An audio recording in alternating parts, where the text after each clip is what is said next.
Mm.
Luego, ¿cómo lo vas a hacer? Esa fortaleza.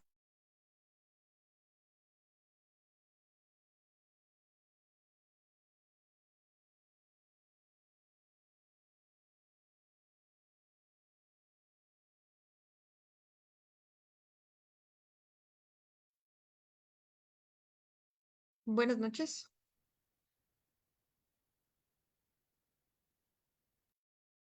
Buenas noches.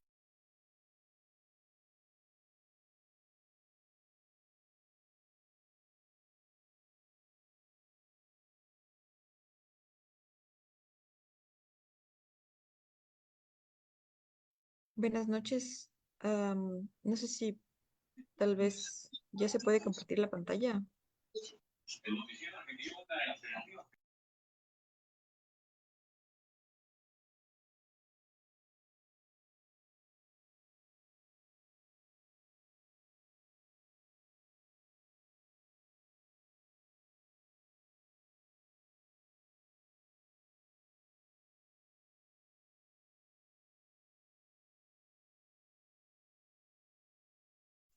Buenas noches, estimados participantes. Les saluda Magali, asesora académica del Centro de Capacitación Internacional Público-Privado.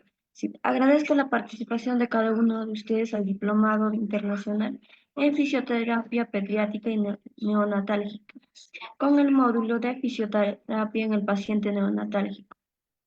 La ponencia de hoy estará a cargo de la doctora Sofía, desde Ecuador.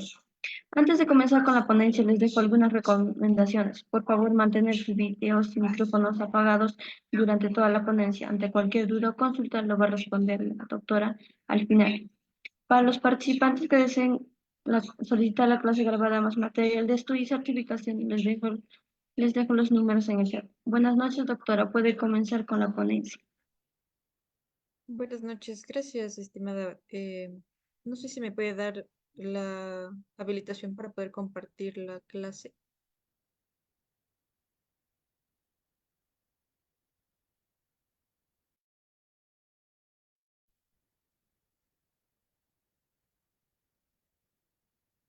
Gracias.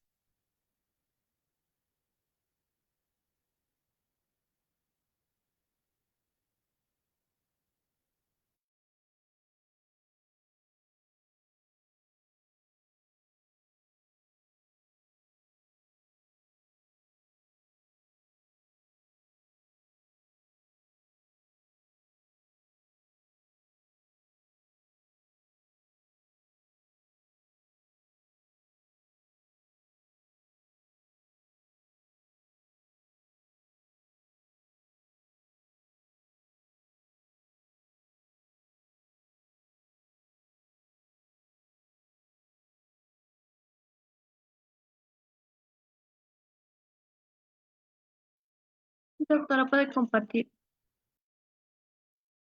Me parece que tiene que compartir yo porque no nos compartimos.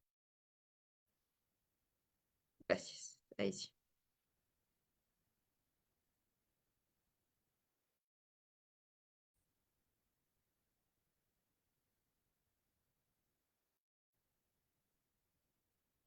¿Me confirman si es que están viendo la presentación, por favor? Gracias. Bien, entonces, como ustedes saben, esta ponencia era con respecto a la fisioterapia en el paciente neonatológico. Sí, específicamente esta ponencia es, ah, cabe recalcar que son generalidades con respecto a todo lo que tiene que ver con fisioterapia, tanto respiratoria como física. Sí, al final de la clase habrá un momento de preguntas mientras si es que alguien tiene alguna pregunta durante la clase, puede levantar la mano. En el Zoom tenemos esa posibilidad y se podrá contestar, ¿ya? Déjenme. Ahí sí. Bien, entonces vamos a hablar un poco de generalidades con respecto a términos generales. Sí, neonatología es una rama de la pediatría dedicada al diagnóstico y tratamiento de las enfermedades en los primeros días de vida, sobre todo los 28 días de vida, sí, del ser humano. En este caso, nosotros nos vamos a centrar un poco más en lo que es prematuros, ¿sí? Y definimos a un bebé prematuro como aquel que nace antes de las 37 semanas de gestación, ¿sí? Es importante que ustedes reconozcan sobre todo las edades gestacionales en este caso de prematuros, porque las patologías siempre van a necesitar una edad corregida, ¿no? Es importante recordar eso.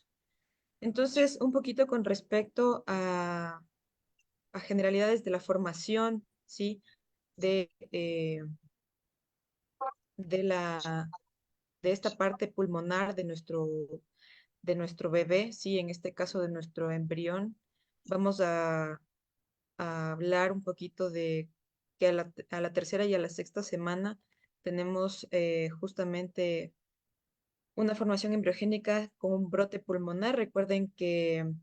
Eh, recuerden que esto es importante porque siempre tenemos un único bronquio principal que se divide en los dos después a la sexta y a la 16, a la 16ª semana, ¿sí? Que van a empezar su quimio pulmonar, ¿sí? Tenemos que se empiezan a dividir en los canalículos o en los túbulos acinares, luego forman los áculos terminales y posteriormente formarán lo que son los alvéolos, ¿no? ¿Qué es importante recordar en esta? Son las condiciones fisiológicas que pueden verse alteradas durante, no tienen sus sistemas pulmonares duros, ¿sí? Lo que puede producir una condición fisiopatológica como tal. Tenemos la falla del aclaramiento del líquido pulmonar, ¿sí? Y el efecto que va a haber en el recién nacido, si es que no se produce obviamente de forma adecuada, puede haber edema y falla del intercambio gaseoso. ¿Qué es lo que nosotros podemos hacer en este caso? Ventilación a presión positiva en en el recién nacido, sí, que puede estar apneico o bradicárdico, sí. El intercambio gaseoso en este caso puede producir un efecto en el recién nacido como acidosis respiratoria o hipoxia tisular, sí. Y como siempre la conducta es ventilación a presión positiva. Recuerden que la ventilación a presión positiva es en la reanimación del del neonato, ¿no? ¿Qué pasa si la condición fisiológica en el cierre de la glotis se ve afectada? Puede haber hipoxia, alteración de la frecuencia cardíaca y nosotros vamos a tratar de estimular y aumentar transitoriamente la FiO2, ¿sí? En el recién nacido prematuro, sobre todo si hablamos en este caso de los que tienen factores de riesgo, ¿no? ¿Qué pasa si no tengo un llanto efectivo después de la estimulación? Obviamente no se logra el efecto que nosotros deseamos, la estimulación tiene que ser vigorosa, recuerden, puede haber desaturación de la saturación de oxígeno, ¿sí? Y en este caso nosotros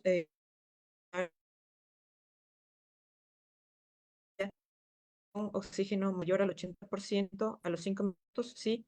Y recuerden que la mortalidad va a depender bastante de los esfuerzos que yo haga durante esa reanimación como tal, ¿no?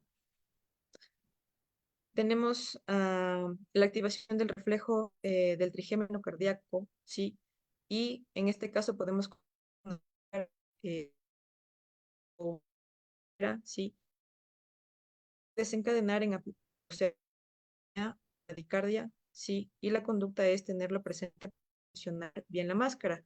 Podemos colocar en posición de boqueo, ¿sí?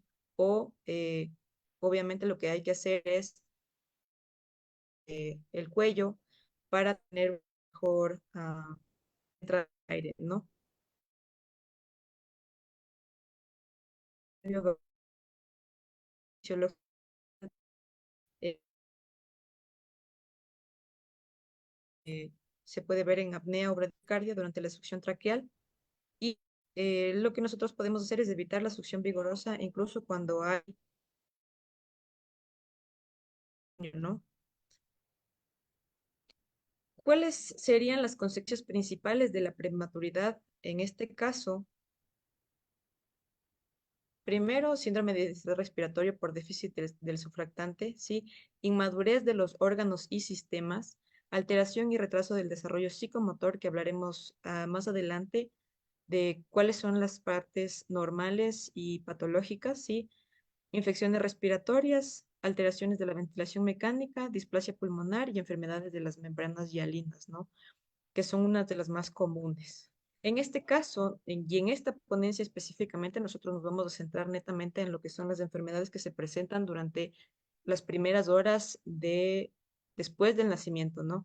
Obviamente yo sé que hay enfermedades que causan distrés respiratorio posteriores a las 24 horas después del nacimiento o hasta las 48 horas después del nacimiento, pero específicamente a nosotros nos interesa en este caso lo que vendría a ser eh, los primeros minutos después del nacimiento y sobre todo lo que sería eh, en prematuros, ¿no? Que es uno de los factores de riesgo para este tipo de patologías.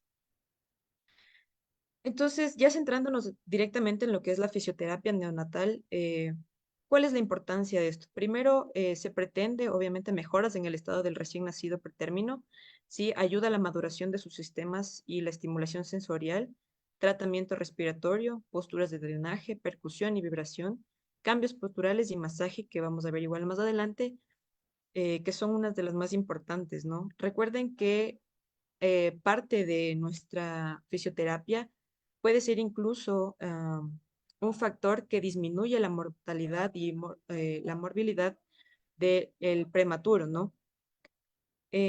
¿Cuáles son las indicaciones de la fisioterapia respiratoria? En este caso, hablaríamos de todos los problemas respiratorios en el recién nacido causado por una obstrucción funcional de las vías respiratorias, producida principalmente por las enfermedades de las membranas hialinas que ya les mencioné anteriormente y de la displasia broncopulmonar.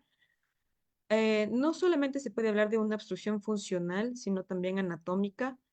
Es importante reconocer esta parte, ya que nosotros veremos patologías durante las primeras horas de vida, sobre todo si son malformaciones congénitas, ¿no? Entonces, un poquito de manifestaciones clínicas de forma muy general, ¿no? Vamos a tener que aparecen a los pocos minutos de nacer. Esto es importante porque hay patologías que se pueden, se pueden ver de manera más eficaz y pronta durante este tiempo, ¿sí?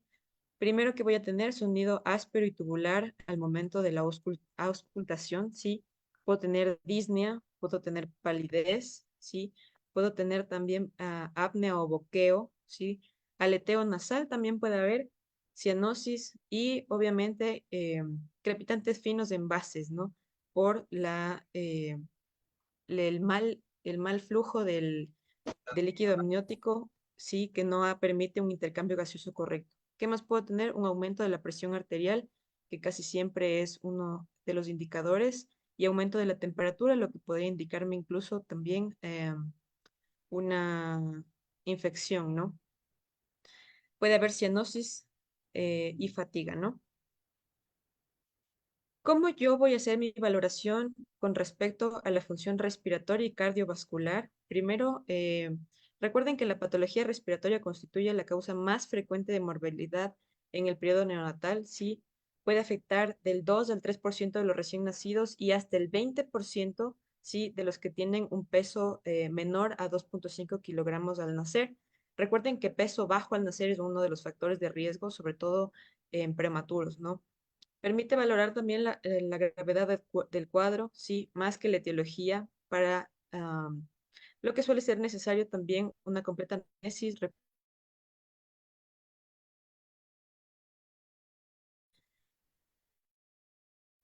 no solo hablando de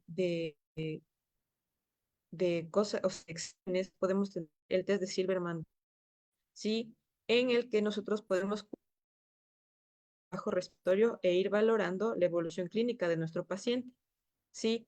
Esto aplica cuando el paciente no está sometido a presión de distensión continua o a ventilación mecánica, ¿ya?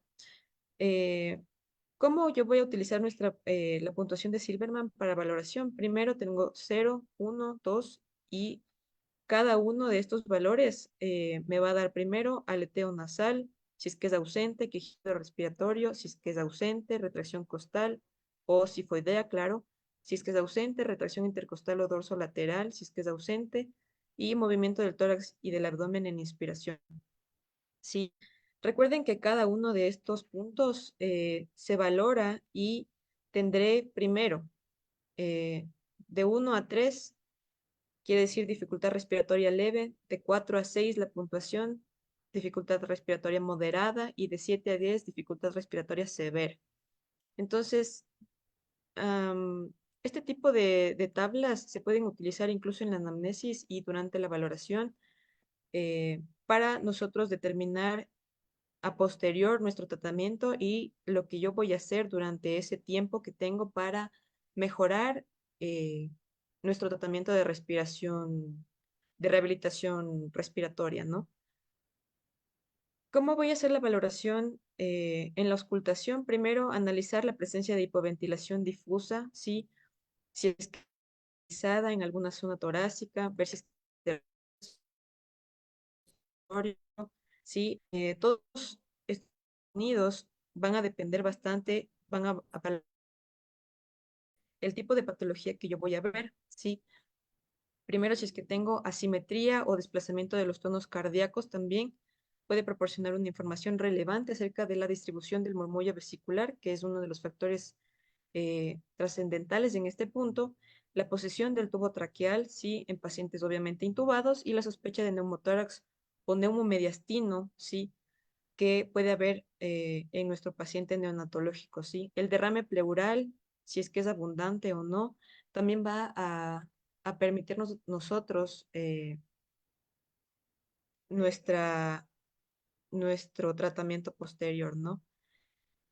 La cianosis, obviamente de origen pulmonar, suele disminuir en la respuesta a incrementos en la fracción de oxígeno, ¿sí? Del aire inspirado, y esto es exceptuando los casos de malformaciones extremadamente graves o cuando hay una patología pulmonar que está asociada a un cortocircuito, es decir, derecho o izquierdo, por ejemplo, como es el foramen oval o hipertensión pulmonar, ¿no? En este caso, nuestra rehabilitación respiratoria puede ser útil junto con cambios posturales para facilitar la movilización de las secreciones y del drenaje bronquial, ¿sí? Para mejorar la ventilación pulmonar, ¿sí? Su aplicación se realiza de forma pasiva, es decir, yo debo realizar esto de forma paulatina, ¿sí? Porque recuerden que en el caso de los bebitos, la inmadurez de sus sistemas tiene que ser de forma directamente proporcional a mi forma de realizar esta aplicación, ¿ya? Es decir, no puedo realizar tratamientos bruscos o tratamientos muy agresivos porque lo que puede ocasionar después es que evidentemente se produzcan estenosis o malformaciones por mala intubación o por intubación prolongada, ¿no? Ocasionalmente la radiografía de tórax es normal, sí, y solo se puede apreciar en un patrón típico durante las 6 a 12 horas de vida. Entonces recuerden que en niños prematuros la radiografía de tórax es uno de los gold estándares para ver enfermedades como, por ejemplo, enfermedad de membrana hialina, ¿sí? ¿Qué es lo que yo voy a realizar ahora? Tengo diferentes tipos de técnicas para la rehabilitación respiratoria, ¿sí? Puedo realizar el drenaje postural o se conoce como drenaje bronquial, ¿sí? Voy a colocar en este caso al niño en esta posición como ven en esta imagen, puede ser sobre una almohada. Entonces, la idea es colocar la mano como en esta posición, ¿sí? Dejando esta apertura durante, entre entre el espacio donde yo voy a realizar mi golpeteo, ¿sí? Y esto va a permitir que se haga como un efecto de ventosa, ¿ya? Entonces, en este drenaje postural es técnica para aflojar, perdón, la mucosidad en la vía aérea para que se pueda realizar el efecto de expulsar, ¿sí? Esta mucosidad del organismo y se llevará a cabo los golpeteos en ciertas áreas con el paciente en diferentes posiciones. Es decir, puedo colocarlo en esta posición, posteriormente le puedo dar la vuelta y o sea, darle los golpeteos en el otro lado, ¿sí? Y sobre todo la idea es que por efecto de gravedad, como los bebitos no tienen todavía su reflejo de tos desarrollado, ¿sí? Le permita drenar o botar la secreción o el líquido que todavía no ha sido drenado, ¿sí? De forma más satisfactoria, ¿sí? Puedo realizar esta expiración lenta prolongada, que es una técnica en la que se realiza de cúbito supino, ¿sí? Como ven en esta imagen sobre todo lateral. Puede haber un aumento del flujo de forma lenta a partir de una presión torácica. Como ven, se colocan las manos sobre el abdomen del bebé, ¿sí? Y a partir de esta presión torácica yo puedo seguir el movimiento costal, ¿sí? Y otra a nivel abdominal en sentido craneal, es decir, de abajo hacia arriba, como tratando de justamente de que los fluidos se muevan en forma craneal, ¿no? Entonces, lo que va a hacer este efecto es lo mismo que la parte de acá que les acabo de mencionar, pero con ayuda de ambas manos, ¿no? Puede también realizarse una aspiración de secreciones o puedo realizar ambas, sí, sí se puede realizar ambas, es decir, puedo realizar el drenaje postural y después una aspiración de secreciones, eso es lo que mejor viene, ¿no? Y la percusión pulmonar o clamping, sí, se recomienda su uso luego de las 48 horas de vida. Entonces, esta percusión pulmonar igual se lo realiza con pacientes de cúbito supino, sí, o en el paciente se coloca como en posición de boqueo, se le coloca la mano así y se le da la percusión pulmonar, ¿no? Entonces, eso también va a permitir que las secreciones se movilicen de forma más satisfactoria.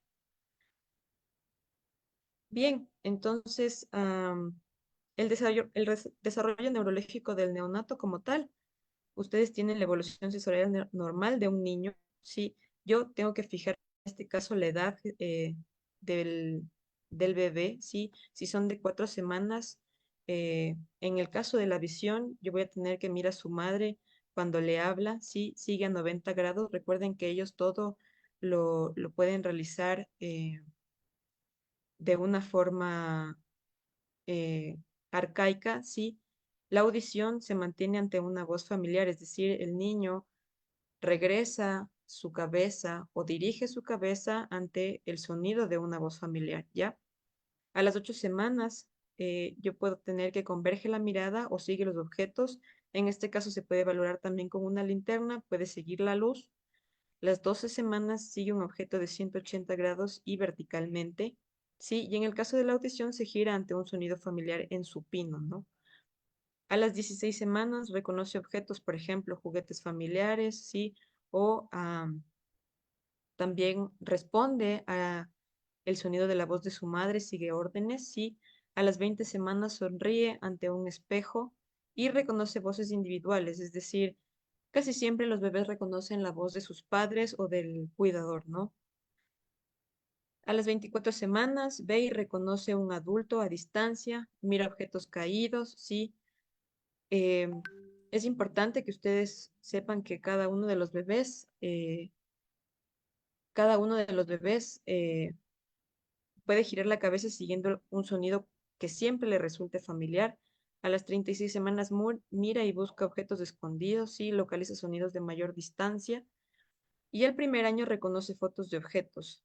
También obviamente puede reconocer diferentes formas geométricas cuando uno realiza la primera valoración pediátrica y reconoce tonos y trata de unirse a los mismos, ¿sí?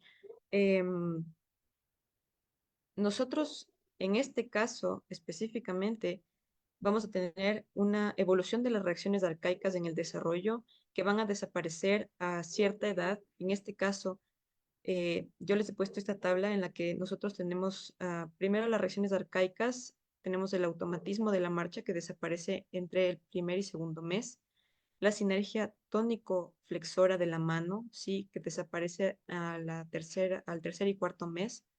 Tenemos la sinergia de Moro, sí, que es uno de los reflejos que desaparece durante el cuarto y quinto mes. Reflejo tónico laberíntico, ¿sí? Del quinto al sexto mes, el reflejo tónico cervical simétrico, igual del quinto al sexto mes, la presión palmar, ¿sí? Que normalmente desaparece a partir del sexto mes, y la presión plantar, que desaparece a partir del décimo quinto mes, ¿no? Todos estos reflejos arcaicos y su desaparición lo que indican es un proceso normal de neurodesarrollo del niño, ¿no? Am, Nosotros debemos siempre tener en cuenta que estos reflejos a veces son valorados y subestimados durante la valoración pediátrica de nuestros pacientes, y se ha visto bastante que muchos esperan mucho tiempo para reportar estas patologías, ¿no? Es como, sí, sí, ya se le debe pasar, y resulta que el niño sí tiene una discapacidad como tal, o resulta que el niño sí está teniendo un proceso más lento de desarrollo del que debería, ¿no? Entonces, no subestimar este tipo de reacciones arcaicas, ni tampoco subestimar la evolución normal sensorial de los niños en este caso, ¿no? Porque eso es lo que permite la diferencia de un niño que tiene un desarrollo psicomotor normal, ¿sí? De un niño que puede tal vez desarrollar autismo, o que tal vez tiene algún nivel de discapacidad mental, ¿no? Bien, entonces, nosotros tenemos la atención centrada en la familia, ¿sí? En este caso, recuerden que todo tipo de atención, en este caso de los niños prematuros, no es solamente tratar al niño como tal, sino también se trata a la familia, ¿sí? Entonces, los objetivos fundamentales de la rehabilitación respiratoria y sobre todo de la terapia física, que también se habla de estimulación temprana, ¿sí? Lo que hacen es una mejoría del incremento de la actividad funcional, ¿sí? Esto permite que se establezcan ciertos objetivos, ¿no? Primero, vamos a tener objetivos como movilizar y drenar las secreciones mediante la fisioterapia respiratoria, ¿sí? También hay ejercicio aeróbico, ¿sí? Con el fin de conseguir la desobstrucción de las vías aéreas, ¿ya? Tenemos, obviamente, desenvolver al paciente en la funcionalidad para conseguir independencia de su familia, ¿sí? Es decir, que no se vuelva un paciente discapacitado. eh, Obviamente tiene que ser también de su entorno social y de los mismos profesionales de la salud, es decir, que no sea un paciente dependiente de ventilación mecánica, sí, que no sea un paciente dependiente de respiración, sí. Prevenir y reducir la disnea mediante diferentes terapias médicas, sí, y quirúrgicas, como el ejercicio controlado, fortalecimiento de los músculos inspiratorios, sí.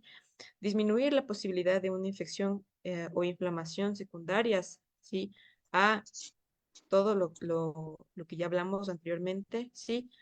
Y recuerden que también esto reduce el trabajo respiratorio como tal, ¿ya? Todos estos objetivos siempre van a variar, claro, según y acorde a cada paciente. No todos los pacientes van a presentar el mismo tipo de patología. Y más que todo, es importante nosotros reconocer que muchos de lo que nosotros vamos a ver en la unidad de cuidados intensivos neonatales es enfermedad hialina, taquipnea del recién nacido, ¿sí? Todo lo que tenga que ver con distrés respiratorio, ¿ya?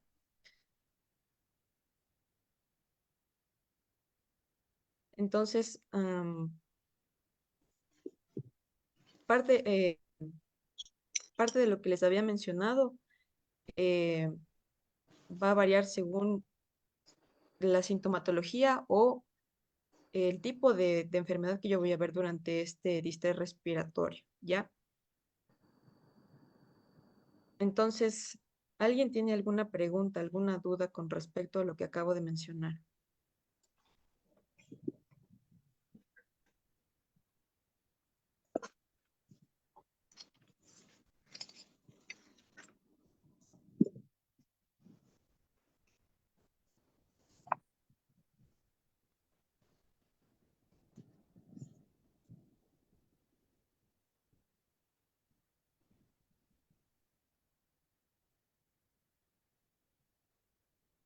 No hay preguntas. Bien, entonces, solamente como conceptos básicos y como les mencionaba, esta clase es netamente de generalidades con respecto a rehabilitación eh, respiratoria, ¿sí? Recuerden que las causas de distrés respiratorio son, primero, cuadros de comienzo inmediato, ¿sí? Como conclusiones, ¿no?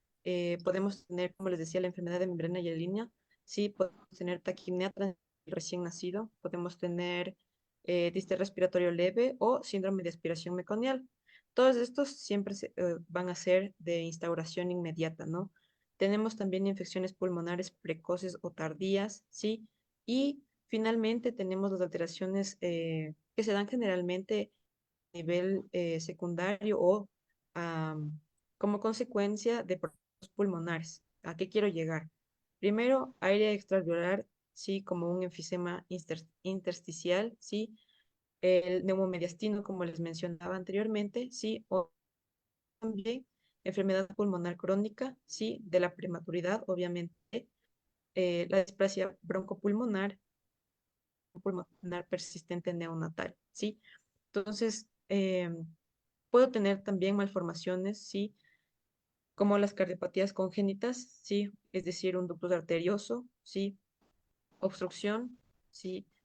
Puedo tener también una relajación diafragmática, sí, que se da normalmente en, en miopatías congénitas, sí, o trastornos neuromusculares, como parálisis frénica, ¿no? Justamente por eso les mencionaba en este caso, no sé por qué se...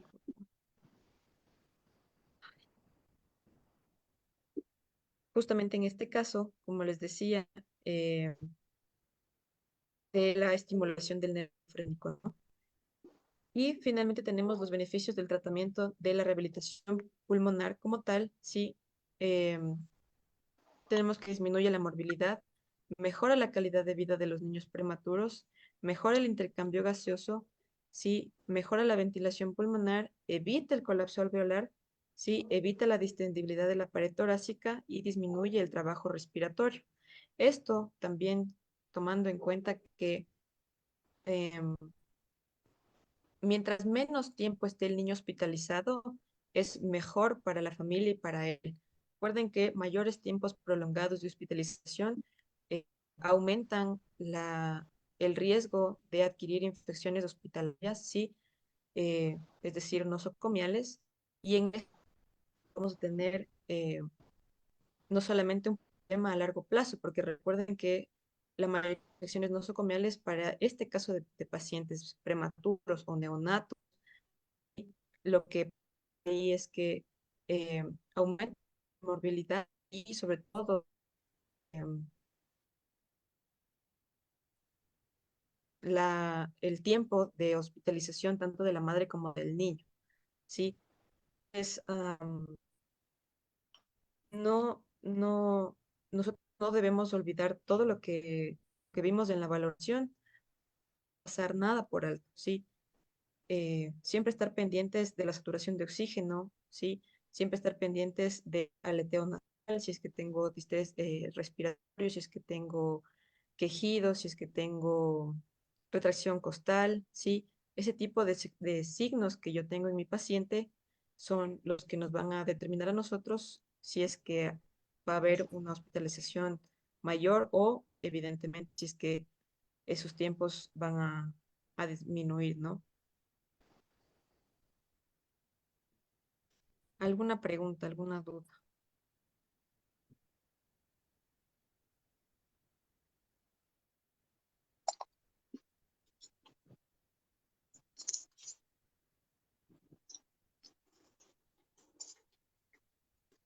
Bueno, voy a leer las preguntas que están aquí en el chat, ¿ya?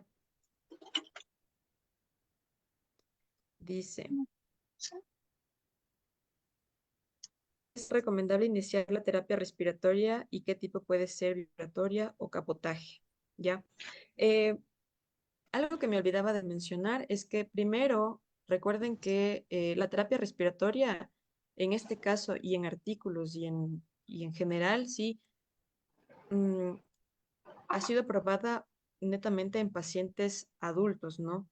Hay diferentes tipos de estudios que hablan sobre la terapia respiratoria en bebés, sí, pero no tanto en neonatos prematuros. Entonces, recuerden que es complicado realizar este tipo de estudios en neonatos, no solamente por el estado del paciente, ¿no? Sino que se requieren los permisos necesarios, pero sí se ha visto que disminuye la morbilidad, como les mencionaba, ¿no? Am, ¿Y qué tipo puede ser vibratoria o capotaje? Siempre va a variar según el tipo de paciente, ¿ya? Y el tipo de enfermedad que yo tenga, es decir, como les mencionaba, puede ser mm, enfermedad de membrana hialina, taquipnea, ¿sí? Entonces, en este caso, la vibratoria vendría mejor en pacientes, como les decía, que tienen una enfermedad de instauración rápida, ¿sí? Durante las primeras 24 horas de vida es mejor, ¿sí? En relación a la pregunta anterior, ¿se recomienda fisioterapia vibratoria en pacientes prematuros extremos y moderados? Sí, sí se recomienda. Es decir, am, recuerden que el paciente prematuro es un paciente que tiene sus, como les decía, de forma, están inmaduros, ¿sí? Sus pulmones no se han desarrollado y tenemos el riesgo de que tienen mayor riesgo por la inmadurez de los pulmones. Entonces, el tipo de terapia siempre va a variar primero según los signos vitales del paciente. ¿Qué veo yo en la radiografía de tórax? ¿Qué porcentaje me dio, perdón, qué puntaje me dio en el test de Silverman? ¿Sí? No es un, no es un factor obviamente instaurado, pero sí nos va a ayudar a, como les decía, a saber qué proceso yo voy a seguir para después, para posterior, ¿ya? En este caso, nosotros podemos hablar de terapias respiratorias con estos beneficios, hablando de forma general, ¿sí? Eh, Casi todos los pacientitos prematuros no solo van a necesitar rehabilitación respiratoria y física y neurológica, ¿sí? Sino también eh, hablamos de oxigenoterapia, ¿sí? Hablamos de antibiótico-terapia y lo mejor de hacer en este caso es evitar que el niño llegue a una respiración eh, con tirada costal, ¿no? Es decir, que sea como justamente esa sensación en la que le ve respirar y como que llega a un punto en el que se cansa y después sigue respirando. Entonces, em, hay que recordar que la oxigenoterapia y en general la terapia de respiratoria, independientemente de si es vibratoria o capotaje, sí le puede ayudar al paciente. Hablamos de enfermedades de instauración rápida. Si es que yo tengo enfermedades, por ejemplo, que están asociadas a malformaciones congénitas, obviamente tengo que valorar la malformación como tal, sí, porque no, obviamente estamos hablando, por ejemplo, de hernia diafragmática. Entonces, ¿Cómo yo sé qué terapia viene bien en hernia diafragmática si en realidad no se ha probado? Como les digo, no hay estudios específicos que me digan como esta terapia es específicamente útil para este tipo de pacientes, ¿sí?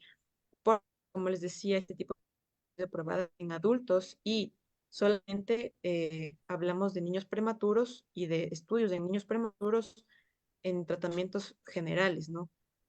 Mm, Podemos hablar incluso de posibles complicaciones pulmonares, ah, pueden ser agudas, ¿sí? Como por ejemplo un efisema intersticial pulmonar, ¿sí? Como neumotórax, eh, tienen el riesgo de, entonces, como les decía, no una terapia establecida para cada una de las enfermedades, ¿sí? Hay que ir valorando intestinales, vía de tórax, ¿sí? ¿Qué es lo que yo voy a ver durante mi, por ejemplo, gasometría, ¿sí? Necesidades de oxígeno, asistencia respiratoria, ¿sí? Para poder corregirlas con una terapia que vaya acorde a la edad de mi paciente, a la patología de mi paciente, a los síntomas clínicos de mi paciente, ¿sí? Y obviamente que yo voy a tener a la auscultación. Como les decía, no es lo mismo tener un paciente que a la auscultación tiene crepitantes o que tiene roncus, ¿sí?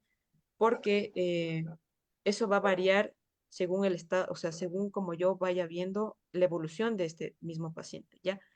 Entonces, la gravedad de la insuficiencia respiratoria y del distrés como tal se valora de un modo más fiable con los exámenes que ya les acabo de mencionar, si es que tengo alteraciones en la gasometría o en la radiografía de tórax, ¿ya? Entonces, no solamente depende de, de establecer una, un tratamiento instaurado como tal, ¿sí? Es decir, de ley yo voy a tener que dar, por ejemplo, mi paciente de enfermedad de membrana hialina o la respiración vibratoria o sea, asistida, por ejemplo. Sí, entonces, por ejemplo, si yo tengo líquido, pues la estimación del volumen del líquido pleural, aquí, es decir, cualquier patología que yo tenga, así como la movilidad diafragmática, si por ejemplo en lesiones del nervio frénico, se valoran mejor por ecografía, ¿sí? Entonces, no les puedo decir como esto va, este tipo de tratamiento de rehabilitación respiratoria va de ley en este tipo de pacientes. No hay patrón establecido. Ya, por ejemplo, algunas malformaciones, estudios de tomografía magnética, ¿sí? O, por ejemplo, tengo la laringo traqueo broncoscopía, ¿sí? Para un diagnóstico más preciso. Pero recuerda que en este caso estamos hablando de un tratamiento invasivo. Entonces, ese paciente corre el riesgo de tener infección, ¿sí? Entonces,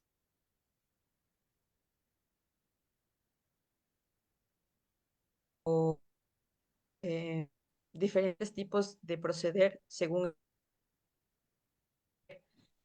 vamos a detener ninguna etiología como tal, porque ese no es el caso de esta clase, nada más que de mencionarles que mm, los tipos de técnicas que yo vaya a utilizar durante eh, la rehabilitación, la rehabilitación eh, respiratoria, ¿sí?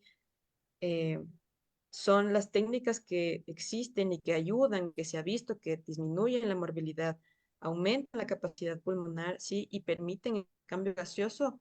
Eso es como lo más principal en este caso. Am, es importante que sepan que la orientación diagnóstica, según las manifestaciones clínicas, ¿sí? Como les decía, puede ser un distrés respiratorio inmediato, ¿sí? En la mayor parte de los casos, lo, ah, por ejemplo, embarazo o parto prematuro, que el parto por cesárea también es un factor de riesgo. Tengo, si es gente que requirió reanimación, ¿sí? Em, entonces, todo ese tipo de cosas nos van a ir dando como una suma de factores de riesgo que permiten en este punto determinar la rehabilitación o el tratamiento de fisioterapia respiratoria, ¿sí? También se habla de una estimulación temprana, que ahora se ha vuelto todo el mundo, he visto que manda ahora como estimulación temprana en las indicaciones. Muchos no saben en qué consiste la estimulación temprana o qué es lo que se logra con la estimulación temprana. Sí, es verdad, hay niños que se desarrollan neurológicamente de forma mucho más rápida con estimulación temprana que otros. Pero recuerden que la estimulación temprana no solamente es para desarrollo neurológico, sí, es decir, mental, sino también, en este caso, hablamos de estimulación temprana para, por ejemplo, eh, aumento de las capacidades físicas, sí, auditivas, sí, de nuestro paciente. Y también se habla de que el paciente prematuro, al nacer prematuro, sí, desarrolla de forma más pronta este tipo de, de capacidades, ¿no? Eso con respecto a las preguntas del chat. ¿Cuál es su experiencia con el uso de nebulizaciones a base de solución salina hipertónica al 3% previa a la terapia respiratoria?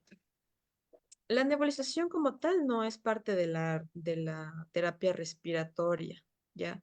La terapia respiratoria, o sea, la nebulización se utiliza para humedecer la vía aérea y lo que permite una mejor fluctuación, ¿sí? De las secreciones, independientemente de si estamos hablando de gota, o sea, de si hablamos de moco, si es que hablamos de líquido amniótico, sí. Entonces, en este caso, nebulizaciones como tal, no podría, como les menciono, como hablarse de una terapia, rehabilitación respiratoria. Estamos hablando de rehabilitación respiratoria, como les decía, con técnicas que les acabo de mencionar, que es justamente el drenaje postural o bronquial, la aspiración lenta prolongada, aspiración de secreciones y la percusión pulmonar. Sí,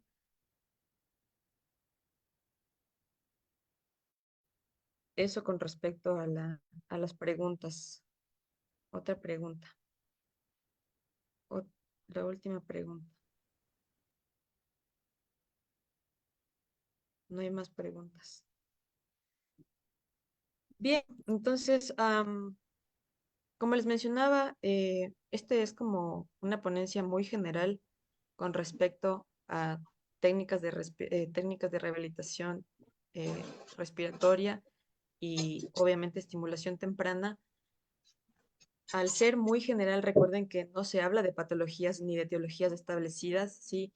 Am, la nebulización se ha visto, ¿no? Que favorece bastante bien, como les decía, la, el flujo o la fluctuación de secreciones, sí, permite que el niño pueda botar de una mejor forma las secreciones, sí, pero no se habla de nebulizaciones durante las primeras 24 horas de vida, sí. Hablamos de que es menos invasivo, es mejor, ¿no? Bien, entonces,